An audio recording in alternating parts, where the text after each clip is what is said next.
Hello students, I am Rafiq Ahmed, Associate Professor Mathematics, Government College Karoli,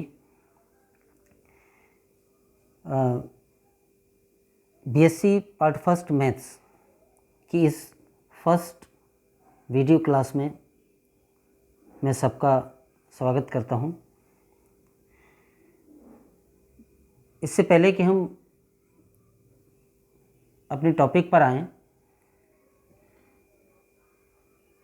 syllabus और books के बारे में बात कर लें।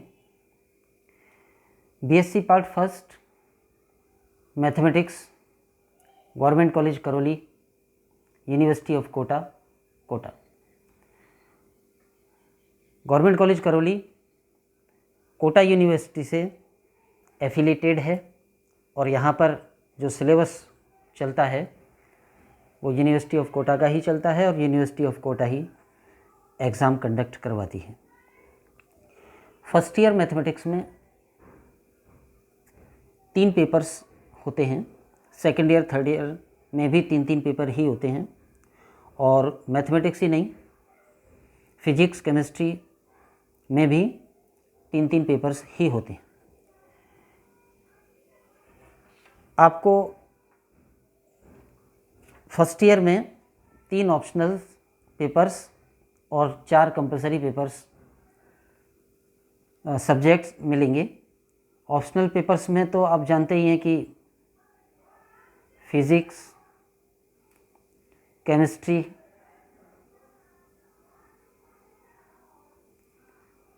And mathematics.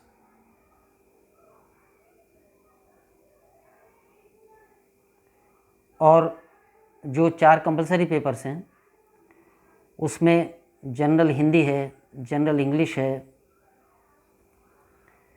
एनवायरमेंटल स्टडीज़ या पर्यावरण अध्ययन, एनवायरमेंटल स्टडीज़ और एलिमेंट्री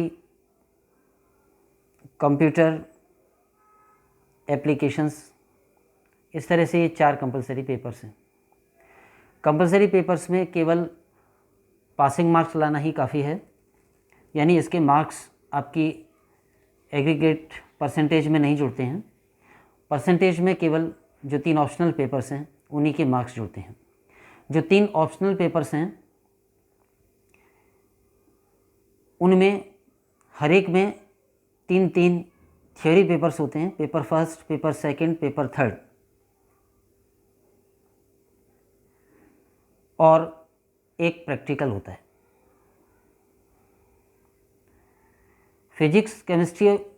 फिजिक्स और केमिस्ट्री में थ्योरी के जो पेपर फर्स्ट, सेकंड और थर्ड होते हैं वो 50-50 मार्क्स के होते हैं और प्रैक्टिकल 75 मार्क्स का होता है। फिजिक्स और केमिस्ट्री में पी एंड सी में। मैथ्स में थोड़ी अलग व्यवस्था है। मैथ्स में फर्स्ट पेपर 50 मार्क्स का, सेकंड पेपर 75 मार्क्स का, थर्ड पेपर 75 मार्क्स का और प्रैक्टिकल 25 मार्क्स का होता है। इस तरह से हर एक ऑप्शनल पेपर, हर एक ऑप्शनल सब्जेक्ट 225 मार्क्स का होता है और इस तरह से आपका जो एग्रीगेट परसेंटेज निकलती है वो 675 मार्क्स में से निकलती है। ये जो कंपलसरी पेपर्स हैं ये केवल एक बार, यानी पूरी बीएससी में केवल एक बार पास करने होते हैं, तो बेटर है कि इनको आप फर्स्ट ईयर में ही पास कर लें। अगर फर्स्ट ईयर में कोई इनमें से पेपर ड्यू रह जाता है तो आप सेकंड ईयर में कर सकते हैं, थर्ड ईयर में कर सकते हैं, लेकिन अच्छा यह है कि इन पेपर्स को आप फर्स्ट ईयर में ही पास कर लेंगे। जो 3 ऑप्शनल सब्जेक्ट्स हैं तीनों में 3 पेपर होते हैं और उनके मार्क्स डिस्ट्रीब्यूशन किस प्रकार का है वो मैंने अभी बता ही दिया। तो अब हम मैथमेटिक्स पर आएँ तो मैथमेटिक्स में जैसा कि अभी हमने देखा ही कि फर्स्ट पेपर 50 मार्क्स का, सेकंड पेपर 75 मार्क्स का, थर्ड पेपर 75 मार्क्स का और 25 मार्क्स का प्रैक्टिकल होता है। और प्रैक्टिकल में जो सिलेबस होता है वो फर्स्ट पेपर वाले सिलेबस में से ही होता है। अब हम मैथमेटिक्स के पेपर्स पर आएँ तो मैथमेटिक्स में जो पेपर फर्स्ट है उसमें 2 बुक्स होंगी। पहली एब्स्ट्रैक्ट अलजेब्रा या अमूर्त बीजगणित और दूसरी नंबर थ्योरी या संख्या सिद्धांत। इसी प्रकार जो पेपर सेकंड है उसमें भी 2 बुक्स हैं, डिफरेंशियल कैलकुलस यानी अवकलन गणित और इंटीग्रल कैलकुलस यानी समाकलन गणित। पेपर थर्ड उसमें भी 2 बुक्स हैं, 2D ज्योमेट्री या 2 डायमेंशनल ज्योमेट्री या द्विविम निर्देशांक ज्योमेट्री, और दूसरी बुक है 3D ज्योमेट्री यानी 3 डायमेंशनल ज्योमेट्री या त्रिविम निर्देशांक ज्योमेट्री। तो इस तरह से इन ऑल आपके तीनों पेपर जो मैथ्स के हैं उनमें 6 बुक्स हैं। प्रैक्टिकल का सिलेबस भी इन्हीं बुक्स में कवर हो जाएगा, जो कि कुछ पोर्शन उसमें एब्स्ट्रैक्ट अलजेब्रा से होगा और कुछ पोर्शन डिफरेंशियल कैलकुलस से होगा। तो ये 6 बुक्स हैं। अब बुक्स की व्यवस्था कर लें, बुक्स ले लें। हमारे यहाँ करौली में हमने नवकार प्रकाशन अजमेर पब्लिकेशन की बुक्स चला रखी हैं। अब इन बुक्स को भी ले सकते हैं या दूसरी बुक से भी पढ़ सकते हैं, बुक्स में का कोई प्रतिबंध नहीं है। ये 6 बुक्स हैं। जो यूनिवर्सिटी का पेपर होता है उस पेपर का पैटर्न कैसा होता है उसके बारे में भी थोड़ी सी शॉर्ट में बात कर लें, फिर बाद में भी डिटेल में बात कर लेंगे। हर पेपर फिजिक्स का, केमिस्ट्री का, मैथ्स का, 3 फिजिक्स के, 3 केमिस्ट्री के, 3 मैथ्स के, सभी 9 पेपर्स का जो सिलेबस है वो 5 यूनिट्स में बटा होता है। Unit first, unit second, unit third, unit fourth and unit fifth. Her paper में 5 यूनिट होती हैं, यानी सिलेबस 5 यूनिट्स में बटा होता है। पेपर पैटर्न कैसा होता है, तो पेपर पैटर्न के बारे में, क्योंकि यूनिवर्सिटी का इस साल का सिलेबस अभी नहीं प्राप्त हुआ है और कोरोना पैंडेमिक की वजह से सिलेबस में कोई चेंज, कोई कटौती भी हो सकती है, तो अभी जो मैं बता रहा हूँ वो पिछले साल के सिलेबस के बेस पर बता रहा हूँ। तो unit first, second, third, fourth हर पेपर में, फिजिक्स के भी तीनों पेपरों में, केमिस्ट्री के भी तीनों पेपरों में और मैथमेटिक्स के भी तीनों पेपरों में, हर पेपर में 5 यूनिट्स होती हैं। पेपर पैटर्न इस तरह का होता है कि क्वेश्चन पेपर में 3 सेक्शंस आते हैं, section A, section B, section सी।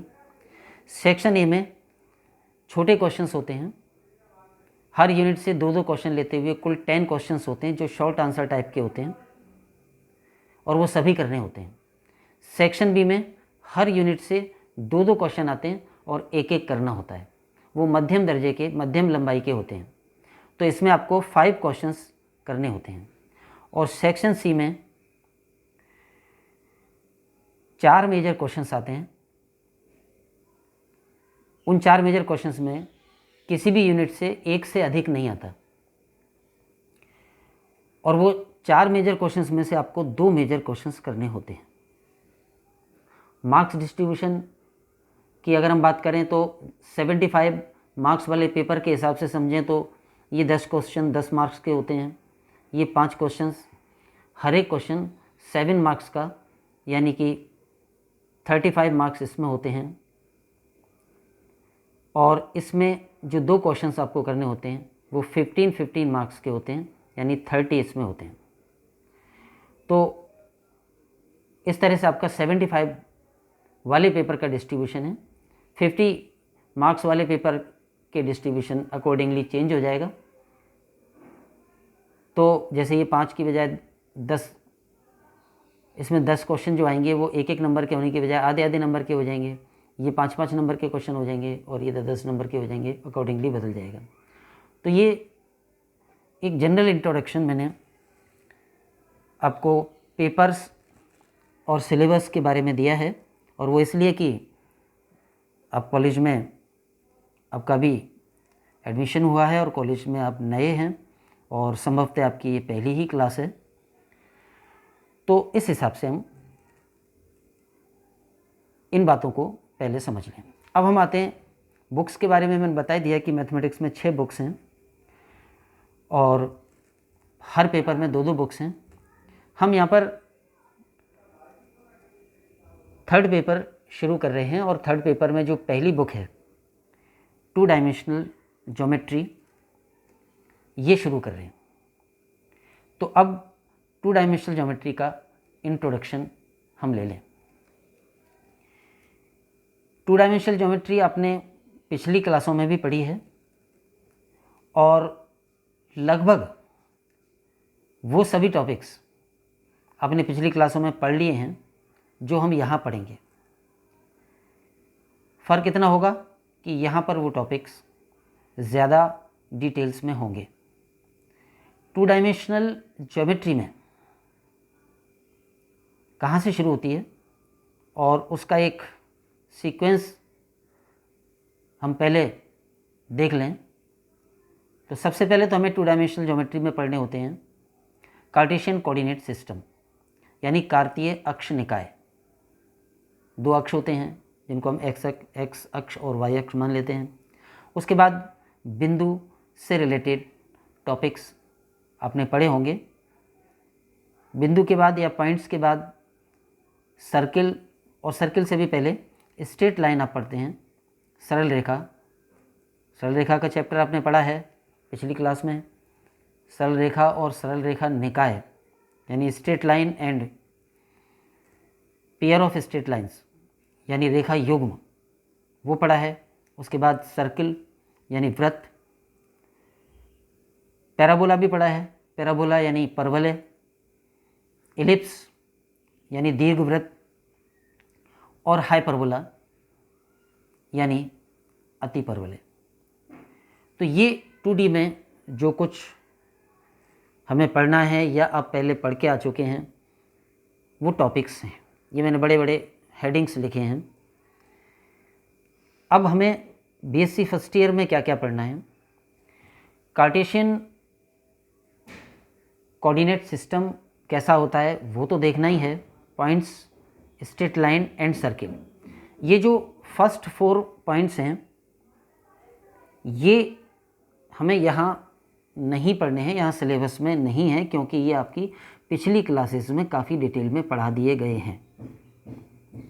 तो यहाँ जो हमें पढ़ने हैं वो बस ये 3 पॉइंट्स हैं, पैराबोला, इलिप्स एंड हाइपरबोला। हम यही पढ़ेंगे। हालांकि मैं डायरेक्टली पैराबोला या इलिप्स या हाइपरबोला शुरू नहीं करूँगा। इनको शुरू करने से पहले ये जो पहले 4 पॉइंट्स हैं जो आपने पिछली क्लासेस में पढ़ लिए हैं, इन्हीं को रिवाइज करेंगे। इनमें Cartesian coordinate system, points, straight line and circles, इनको हम रिवाइज करेंगे। तो अभी हम आज इस वीडियो में इसमें से 1-2 टॉपिक्स को रिवाइज कर रहे हैं। अपने सिलेबस का टॉपिक पैराबोला और इलिप्स हम बाद में शुरू करेंगे।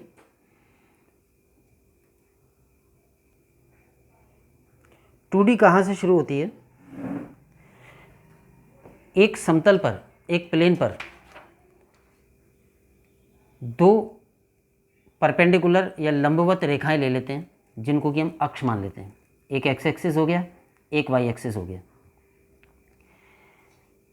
एक समतल पर। और ये क्यों मानते हैं? पूरे समतल पर विद्यमान सभी बिंदुओं और उन बिंदुओं से बनने वाली स्ट्रेट लाइंस, कर्व्स का हमें अध्ययन करना होता है। तो जैसे हमने 2 परस्पर लंबवत रेखाएं खींच दी, एक को एक्स अक्ष और एक को वाई अक्ष मान लिया, उनका पॉइंट ऑफ इंटरसेक्शन या प्रतिच्छेद बिंदु O, ये मूल बिंदु या ओरिजिन हो गया,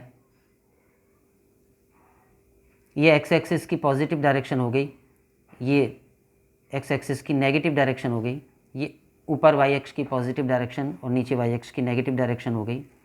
अब इस प्लेन पर जितने भी पॉइंट्स हैं, जहाँ भी इस पूरे समतल पर जितने भी पॉइंट्स हैं, सबके कोऑर्डिनेट्स इन दो परस्पर लंबवत अक्षों के सापेक्ष हम बता सकते हैं। कोऑर्डिनेट्स का मतलब हो जाएगा उस पॉइंट का एड्रेस या उस पॉइंट का पता। जैसे यहाँ पर एक पॉइंट है P, तो इसके कोऑर्डिनेट्स एक्स वाई हैं, तो एक्स वाई का क्या अर्थ है, मूल बिंदु से शुरू करके कितना एक्स अक्ष की दिशा में जाना है और उसके बाद कितना वाई अक्ष की दिशा में जाना है ताकि इस बिंदु तक पहुंचा जा सके, ये इस बिंदु के कोऑर्डिनेट्स कहलाते हैं। यानी एक्स अक्ष मूल बिंदु से शुरू करके इस बिंदु तक पहुंचना है और हमें केवल एक्स अक्ष और वाई अक्ष की दिशा में ही चलना है। तो इस बिंदु से चल के, मूल बिंदु से चल के कितना एक्स अक्ष की दिशा में जाएं और कितना वाई अक्ष की दिशा में जाएं, ये दूरियां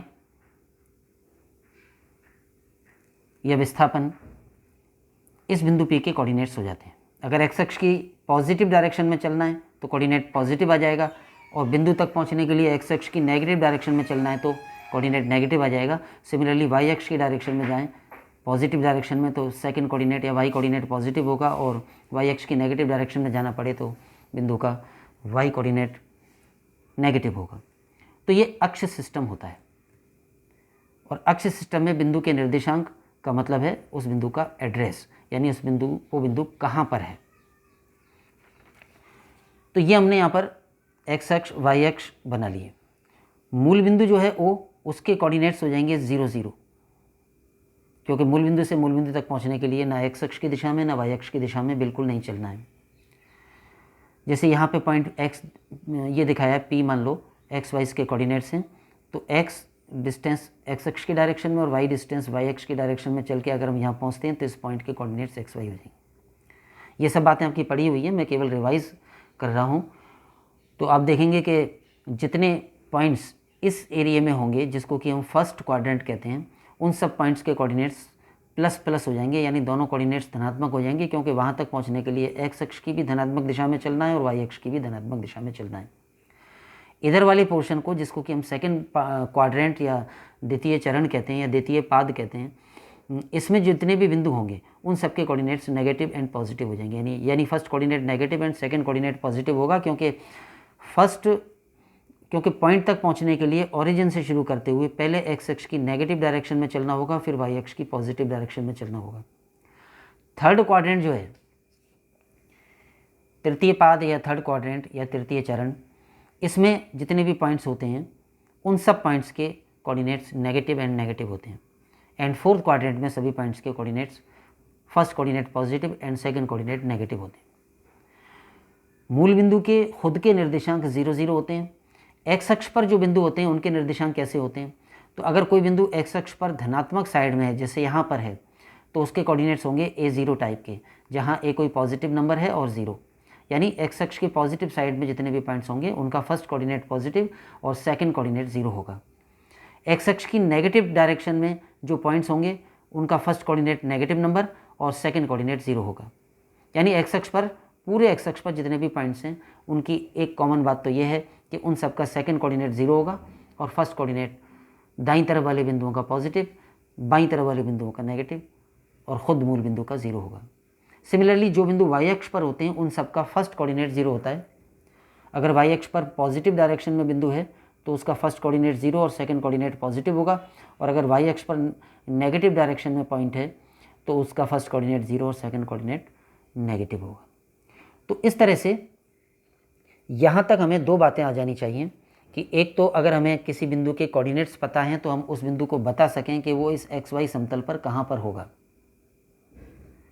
जैसे अगर मैं कहूँ कि 7 - 9 ये पॉइंट कहाँ पर होगा, तो मूल बिंदु से 7 डिस्टेंस एक्स अक्ष की धनात्मक दिशा में जाएं और फिर जहाँ भी 7 डिस्टेंस हो, जो भी पैमाना हम मान लें उसके अनुसार, तो मूल बिंदु से 7 डिस्टेंस एक्स अक्ष की धनात्मक दिशा में, फिर 9 डिस्टेंस एक्स अक्ष की नेगेटिव डायरेक्शन में जाएं, यहाँ पे कोई बिंदु आएगा, वो होगा 7 - 9। तो एक तो ये आना चाहिए कि अगर हमें कोऑर्डिनेट्स पता हैं तो हम बता सकें कि वो बिंदु एक्स वाई समतल पर कहाँ पर है। और दूसरा इसका कन्वर्स, यानी अगर हमें बिंदु पहले दे दिया है कि ये बिंदु है तो इसके कोऑर्डिनेट्स बताओ, तो हम स्केल से माप के इसके कोऑर्डिनेट्स बता सकें। तो ये तो हो गया कोऑर्डिनेट सिस्टम और कोऑर्डिनेट सिस्टम में पॉइंट्स। इसके बाद दूसरी जो चीज़ आपने पढ़ी होगी वो है डिस्टेंस फार्मूला या दूरी का सूत्र। अगर हमें एक्स वाई समतल पर दो बिंदुओं के निर्देशांक पता है तो उनके बीच की दूरी कैसे निकाल सकते हैं। जैसे ये ए कोई पॉइंट है जिसके कोऑर्डिनेट्स हैं x1 y1 और बी कोई पॉइंट है जिसके कोऑर्डिनेट्स हैं x2 y2, तो ए और बी के बीच की ये दूरी का सूत्र हो जाएगा डिस्टेंस ए बी बराबर अंडर रूट दोनों बिंदुओं के फर्स्ट कोऑर्डिनेट्स के डिफरेंस का स्क्वायर प्लस दोनों पॉइंट्स के सेकंड कोऑर्डिनेट्स y1 और y2 के डिफरेंस का स्क्वायर। तो ये डिस्टेंस फार्मूला होता है, सब जानते हैं, 12th में आप पढ़ के आए हैं, बहुत अधिक इस पर समय व्यतीत करने की आवश्यकता नहीं है। तो ये दो बिंदुओं के बीच दूरी का सूत्र होता है। अगर दो बिंदुओं में से एक बिंदु पर्टिकुलरली ओरिजिन हो यानी मूल बिंदु हो तो डिस्टेंस फार्मूला थोड़ा सिंपल हो जाता है। जैसे O यानी 0 0 अर्थात मूल बिंदु और एक बिंदु A जिसके कोऑर्डिनेट्स हमने एक्स वाई मान लिए, तो इन दो बिंदुओं O और A के बीच की दूरी, जैसे यहाँ पर O हो मूल बिंदु और ये बिंदु A हो, तो इन दोनों बिंदुओं के बीच की दूरी उसी फॉर्मूले से आएगी जो ऊपर लिखा हुआ है, लेकिन क्योंकि O के कोऑर्डिनेट 0 0 हैं तो ये आ जाएगी x - 0 का होल स्क्वायर प्लस y - 0 का होल स्क्वायर का रूट, तो वो सॉल्व होकर हो जाएगा under root x square plus y square. तो ये किसी बिंदु की मूल बिंदु से दूरी होती है। एक और फॉर्मूला जो आज रिवाइज करना ठीक रहेगा वो है विभाजन बिंदु के निर्देशांक। विभाजन बिंदु के निर्देशांक यानी कि अगर हमें एक रेखाखंड पर दो बिंदु दे रखे हैं, या जैसे यहाँ पर देखें कि ए एक बिंदु है जिसके कोऑर्डिनेट x1 y1 है और बी एक बिंदु है जिसके कोऑर्डिनेट x2 y2 हैं, और ए और बी को मिलाने वाला ये रेखाखंड है। इस रेखाखंड पर बिंदु P एक ऐसी स्थान पर है कि बिंदु P इस रेखाखंड AB को m/n के अनुपात में विभाजित करता है। इसका मतलब है कि P की A से दूरी और P की B से दूरी का अनुपात m/n होगा। तो इस P के कोऑर्डिनेट्स क्या होंगे? अगर हम मान लें कि P के कोऑर्डिनेट्स x बार y बार हैं, तो x बार y बार के मान ये हो जाएंगे x बार बराबर m into x2 plus n into x1 upon m plus n, अगर ये बिंदु अंत्य विभाजित करता है तो। और अगर ये बिंदु बाह्य विभाजित करता है तो बाह्य विभाजित करता है तो ये रेखाखंड ए बी के अंदर कहीं नहीं होगा, या तो ए से पहले होगा या बी के बाद होगा। अगर ये बाह्य विभाजन करता है तो फिर इसके निर्देशांक x बार y बार के ये जो फॉर्मूले यहाँ लिखे हैं इसमें ऊपर और नीचे माइनस चिन्ह लेना होगा। तो ये जो विभाजन बिंदु का के निर्देशांक निकालने का सूत्र है ये आपका पढ़ा हुआ है, और यहाँ भी जो आपकी BSc फर्स्ट ईयर मैथमेटिक्स की जो 2 डायमेंशनल ज्योमेट्री की बुक है उसमें शुरू में यही सब चीज़ें रिवाइज कर रखी हैं, तो बुक से भी इनको पढ़ें। सूत्र हो जाएगा विभाजन बिंदु का फर्स्ट कोऑर्डिनेट x बार बराबर mx2 plus minus nx1 upon m plus minus n, और इधर विभाजन बिंदु का सेकंड कोऑर्डिनेट बराबर होगा my2 plus minus ny1 upon m plus minus n। तो एक तो ये बात है कि x कोऑर्डिनेट विभाजन बिंदु का दोनों बिंदुओं के x कोऑर्डिनेट से ही निकलेगा, और विभाजन बिंदु का y कोऑर्डिनेट दोनों बिंदुओं के y कोऑर्डिनेट से ही निकलेगा। अंत्य विभाजन होगा तो ऊपर और नीचे प्लस चिन्ह लेने हैं, और बाह्य विभाजन होगा तो माइनस चिन्ह लेने हैं। जो लिखा है उसको भी पढ़ लें। बिंदु A x1 y1 और बिंदु B x2 y2 को मिलाने वाले रेखाखंड को बिंदु P x बार y बार m/n में विभाजित करता है। इसका मतलब है कि P की A से दूरी और P की B से दूरी का अनुपात PA अपॉन PB m/n होगा। अगर P बाहर भी है तो भी, जैसे अगर P यहाँ है तो ये बाह्य विभाजन कर रहा है रेखाखंड AB को, तो P की A से दूरी और P की B से दूरी का अनुपात m/n होगा। तो इस P के निर्देशांक क्या होंगे उनके लिए ये फॉर्मूला है। विभाजन बिंदु के निर्देशांकों ज्ञात करने के लिए जो ये सूत्र हैं इसी का पर्टिकुलर रूप कि अगर ये P बिंदु A और B को अंत्य विभाजित करता हो, और इस प्रकार अंत्य विभाजित करता हो कि बिल्कुल मध्य में हो। अगर P बिल्कुल मध्य में होगा तो P की A से दूरी और P की B से दूरी बराबर होगी, तो P A और B वाले रेखाखंड को 1:1 में विभाजित करेगा। तो इस विभाजन बिंदु के निर्देशांक ज्ञात करने वाले फॉर्मूले में अगर हम एक तो क्योंकि अंत्य विभाजन है तो प्लस ले लें ऊपर भी और नीचे भी, और दूसरा विभाजन बिंदु के जो विभाजन का अनुपात है वो 1:1 है, तो m और n की जगह 1:1 रख दें तो मध्य बिंदु के निर्देशांक का फॉर्मूला बन जाता है। यानी a और b दो बिंदु हैं जिनके निर्देशांक हमें पता है, और इनके बिल्कुल मध्य में जो बिंदु है उसके निर्देशांक क्या होंगे, तो वो ये आ जाता है। पुनः ए बी के मध्य बिंदु के निर्देशांक होंगे x1 + x2/2 और y1 + y2/2। यानी दो बिंदुओं को मिलाने वाले रेखाखंड के मध्य बिंदु के निर्देशांक क्या हो जाते हैं, उन दोनों बिंदुओं के निर्देशांकों का औसत, दोनों के निर्देशांकों को जोड़ के 2 का भाग दे दें। तो अभी आज के वीडियो में हम इतना ही रख रहे हैं, यहीं पर एंड कर रहे हैं। अभी हमने केवल इंट्रोडक्शन लिया है और पूरे बीएससी फर्स्ट ईयर का इंट्रोडक्शन, मैथमेटिक्स का इंट्रोडक्शन, आपके इस पेपर का इंट्रोडक्शन। हम अगले वीडियो में इस चर्चा को जारी रखेंगे। तब तक के लिए धन्यवाद सभी को। जय हिंद।